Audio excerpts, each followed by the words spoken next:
Paris prend de la hauteur. Et oui, le conseil municipal de la ville a donné son feu vert pour y construire des buildings allant parfois jusqu'à 180 mètres de haut.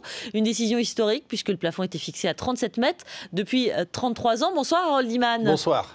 Alors on va regarder tout ça de près avec vous. Quels sont les quartiers de la capitale qui vont voir comme ça leurs derniers étages flirter avec les nuages? Bien, alors ce ne sont pas tous les quartiers, hein, c'est certains quartiers désignés par le conseil municipal. Et il s'agit donc des Batignolles ici, où il y aura une cité judiciaire avec à l'intérieur une tour pour le tribunal de grande instance. On ne sait pas bien à quoi ça ressemble pour l'instant. Donc il y a des formes assez indistinctes sur les documents officiels. Et puis ensuite, ici, à peut-être 200 mètres d'où nous sommes, la tour triangle s'insérerait à l'intérieur du parc des expositions. Ce serait une très grosse tour. On va regarder un tout petit peu à quoi ressemble cette tour. Vous voyez dans les images de synthèse de l'architecte, c'est les architectes Herzog et Meudon. Et donc ce serait un immeuble écologique avec de la ventilation, des petites ruelles, des restaurants.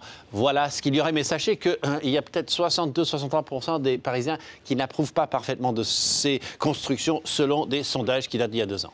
Et oui, parce qu'on pourrait se demander si c'est vraiment écolo ou pas, on y reviendra. En tout cas, Harold, avec les autres capitales mondiales, est-ce que la tendance est à la course à la hauteur comme ça ? Eh bien, oui, sauf pour Paris. On va voir très vite fait quelles sont les capitales qui peuvent nous intéresser. Voilà, Londres, vous voyez, on a commencé, ils ont mis un cornichon municipal, ils ont tout ça un peu anarchique. Et puis, nous avons Tokyo. Alors là, c'est vraiment le royaume, Tokyo, de l'immeuble à très grande hauteur, ce qui est très prisé des Japonais. Et enfin, on regarde à côté Paris.